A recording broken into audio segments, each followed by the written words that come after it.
Selamat pagi, kembali lagi di podcast Hermina yang biasanya kita sebut Hermina Talks.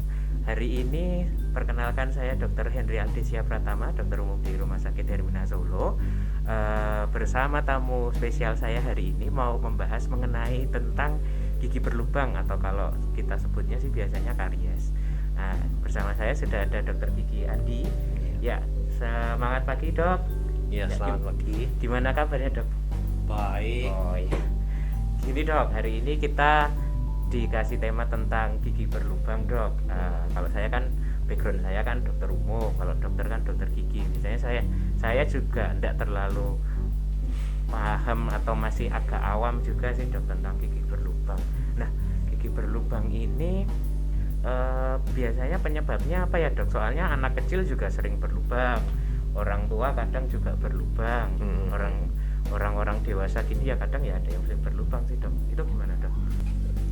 Jadi awal mulanya berasal dari plak yang berkembang dengan dikombinasi dari matriks intraselulernya dari sisa makanan membentuk asam. Perjalanannya jadi semakin hari semakin dalam, lalu menyebabkan sakit nantinya. Cuma untuk mencapai sakit itu tidak bisa serta-merta dalam 1 jam, 2 jam, 3 jam, enggak seperti itu. Jadi awal mulanya kan dia akan membentuk sebuah lapisan dulu, lalu setelah lapisannya terkumpul akan menjadi plaknya akan menjadi karangnya akan masuk ke dalam sela-sela gigi tadi, entah di ceruknya, entah di antara pertemuan gingiva dengan gigi, atau biasa yang kita sebut dengan karies ini disebabkan karena sukrosa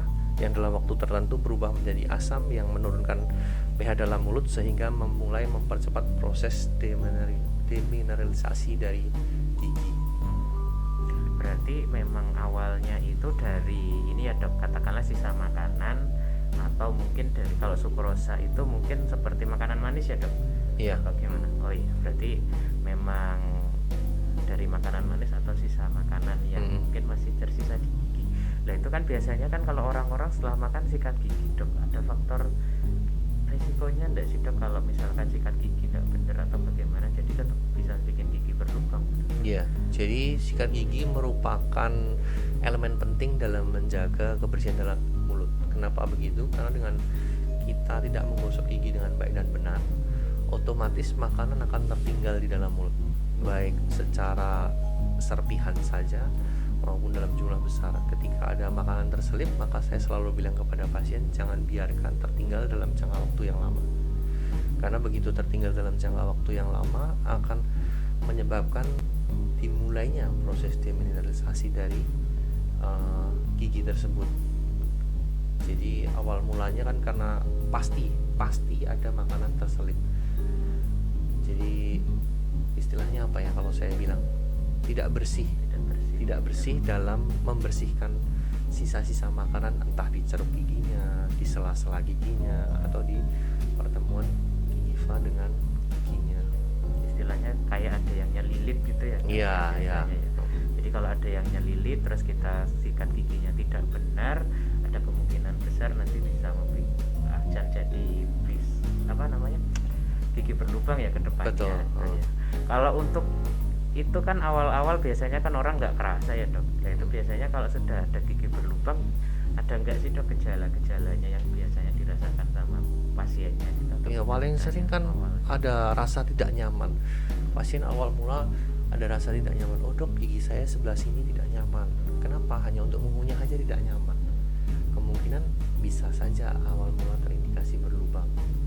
Kedua, mungkin ada rasa ngilu. Ada rasa ngilu ketika terkena makanan atau minuman panas atau dingin. Ketiga, yang sudah parah, rasa nyeri tiba-tiba yang hadir secara mendadak. Ketika tidak makan atau ketika tidak dia langsung nyeri gitu ya. Betul.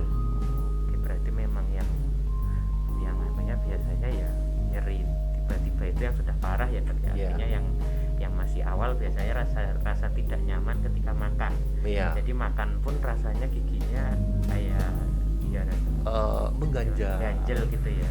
mengganjal, terus ada sesuatu yang apa ya, pokoknya saat mengunyah tidak nyaman. Ada yang beda lah istilahnya ya dok ya dari situ ya.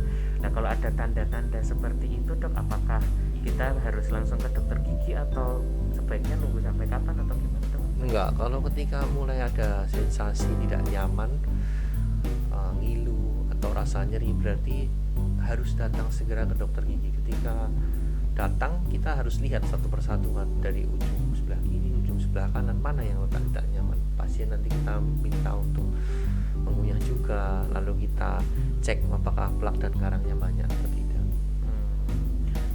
Sebenarnya berarti kalau ada keluhan gitu memang sebaiknya langsung ke dokter gigi ya dok. Betul. Intinya ya. Biasanya penanganannya seperti apa sih dok kalau di dokter gigi? Kan apakah ya semuanya ditambal atau seperti apa? Ataukah memang sampai harus dicabut dan bagaimana gitu dok? Enggak, kalau penanganannya kita lihat dulu apakah dia gigi berlubang, ataukah banyak plaknya, ataukah butuh penanganan sampai dicabut. Kalau saya sih pertama pasti melihat plak sama karangnya dulu. Ketika plak sama karangnya banyak, saya pasti menyarankan untuk pembersihan karang gigi dulu, karena rumahnya gigi dan mulut itu harus bersih dulu sebelum kita melakukan penambalan ideal. Setelah itu kita lihat apakah ada titik-titik yang kita bisa perbaiki. Dalam artian kita bisa perbaiki berarti ada keadaan yang berlubang ya. Berlubang itu mungkin ngilu, mungkin terselip makanan. Nah disitulah kita melakukan penambalan. Kalau ternyata ada gigi yang sakit, berarti kita akan lakukan tindakan lebih lanjut, yaitu perawatan saluran kaki. Kapan waktunya gigi perlu kita cabut?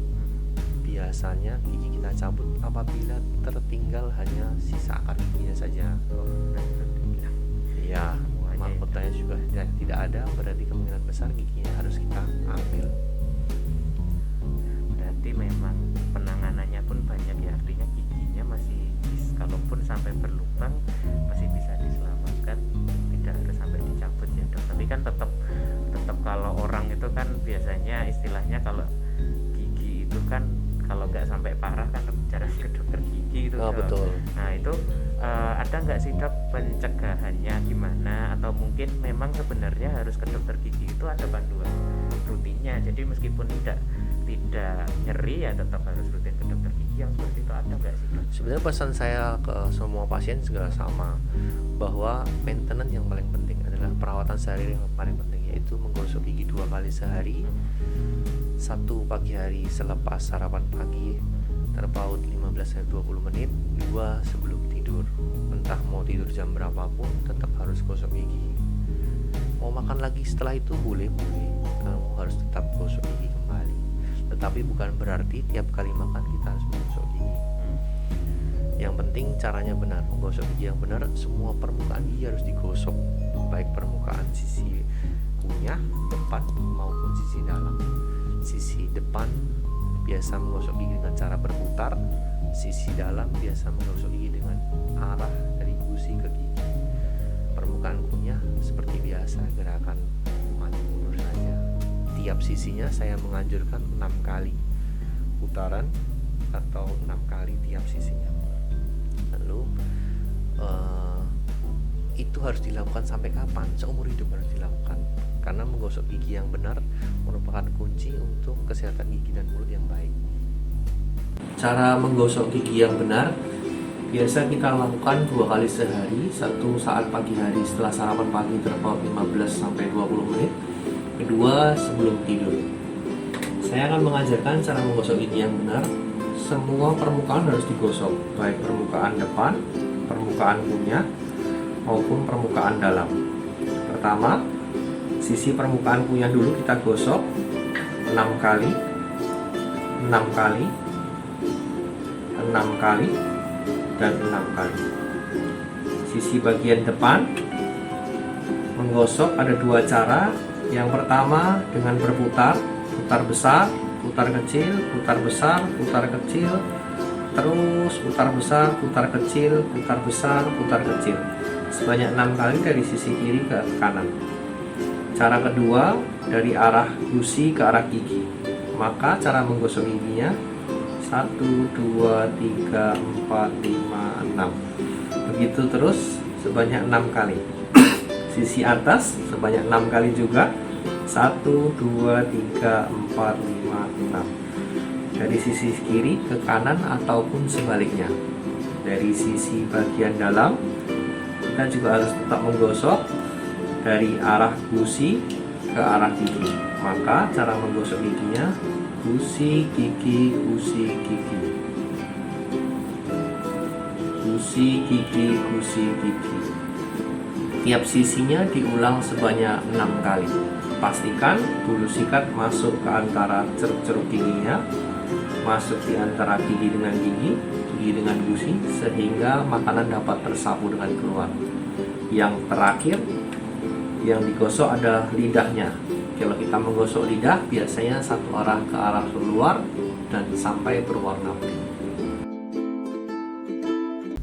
Kira-kira sih seperti itu. Jadi kalau pasien bertanya kepada saya, dok saya tidak menggosok gigi 2 kali sehari, saya hanya 1 kali sehari. Oh, itu tentu sangat-sangat kurang sekali. Tetapi kalau pasien berkata, oh saya menggosok gigi 6 kali sehari, itu juga terlalu banyak atau berlebihan. Jadi saya harapkan memang sesuai saja 2 kali sehari itu sudah istilahnya apa ya, rumusnya harusnya.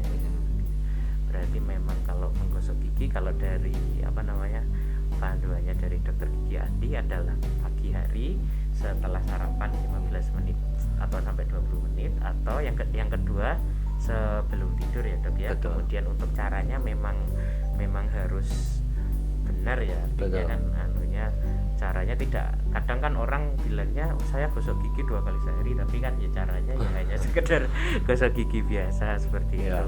Kalau untuk makanan ada nggak sih dok yang harus dihindari dok supaya nggak gigi berlubang? Apa memang kalau makanan manis itu kan kalau orang tua itu nyuruh anaknya jangan makan manis-manis nanti giginya berlubang dan sebagainya, itu gimana dok? Iya, ada prinsipnya begini. Kalau saya sih selalu bilang ke pasien, makanan bagi saya tidak ada yang pantangan selama tidak meninggalkan sisa makanan dalam mulut. Karena ketika kita meninggalkan sisa makanan berupa makanan lengket, makanan manis yang tersisa di sela-sela gigi kita, itu yang menyebabkan awal mula giginya mulai berlubang.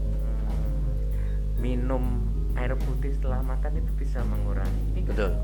Makanya saya juga menganjurkan ketika makanan nggak bisa keluar, gunakanlah benang gigi, gunakanlah air putih untuk minum sehingga makanannya dapat larut. Harapannya seperti itu. Termasuk kalau yang tusuk gigi itu tidak menganjurkan ya, karena kebiasaan kalau tidak bisa memakai tusuk gigi dengan benar, maka dia akan semakin masuk makanannya. Iya. Dan memperbesar celah di antara gigi dengan gusi. Untuk maintenance-nya selain gosok gigi, kemudian makan, kemudian minum setelah makan itu kalau dulu sih katanya waktu kecil itu katanya harus ke dokter gigi minimal 6 bulan sekali. Kiranya itu benar? Kalau memang benar, biasanya anjurannya itu seperti apa dok? Maksudnya 6 bulan itu nanti dilakukan pemeriksaan apa? Kemudian memang diwajibkan 6 bulan atau gimana sih dok? Jadi idealnya memang 6 bulan sekali, tapi dengan catatan bahwa semua masalah gigi dan mulutnya sudah bersih. Kalau masalah gigi dan mulutnya belum bersih, saya tidak menganjurkan 6 bulan sekali. Datanglah sampai keadaannya bersih, baru terhitung sejak mulutnya bersih 6 bulan sekali. Oke. Berarti ketika ada masalah gigi langsung ke dokter gigi, kemudian nanti biar dilakukan pemeriksaan oleh dokter gigi. Kalau di Hermina bisa sama dengan dokter gigi Andi. Kemudian setelah itu nanti semuanya bersih, tetap sebaiknya dirutinkan 6 bulan sekali. Iya. Untuk istilahnya maintenance-nya. Karena kita perlu screening setiap 6 bulan tuh kita lihat lagi, oh apakah tambelan yang lama keadaannya baik, sudah bocor atau belum, atau bahkan ada lubang baru. Kalau ketika ada lubang baru harus segera ditangani dan harus segera ditambal. Kalau tidak, bisa menyebabkan rasa nyeri yang sebenarnya itu tidak perlu terjadi ketika kita datang lebih awal. Ya berarti memang baiknya memang ada rutinannya, meskipun ketika kalau giginya pas bersih pun kalau dia belum nyeri paling enggak ketika mulutnya sudah bersih, pasien tahu, oh mulut saya sudah bersih. Apa sih indikasinya bersih? Pasien akan biasa, saya akan memperlihatkan, oh ini loh keadaannya bersih seperti ini, giginya tidak ada berlubang, sisa plaknya tidak ada, bahkan gigi bungsunya yang letaknya posisinya kurang baik juga sudah diambil, berarti kemungkinan besar sudah bersih dan tidak ada missing teeth atau tidak ada gigi yang hilang dan sudah diganti. Kalau ada gigi yang hilang berarti harus diganti kan, diganti dengan gigi palsu di sini. Oke, untuk selanjutnya misalkan nanti mau berkonsultasi lebih lanjut terkait masalah gigi, bisa ke Rumah Sakit Hermina, nanti bisa ketemu dengan dokter gigi Andi, atau kita memang punya banyak dokter gigi. Kalau di Hermina bukan hanya rumah sakit ibu dan anak, tapi juga dokter gigi kita juga ada lengkap, baik dokter gigi umum maupun dokter gigi spesialis. Mungkin sekian untuk episode Hermina Talks hari ini yang membahas tentang gigi berlubang. Untuk topik-topik selanjutnya harap ditunggu untuk episode Hermina Talks selanjutnya. Terima kasih dokter gigi Andi. Saya tutup. Terima kasih untuk semua pendengar yang mendengarkan hari ini.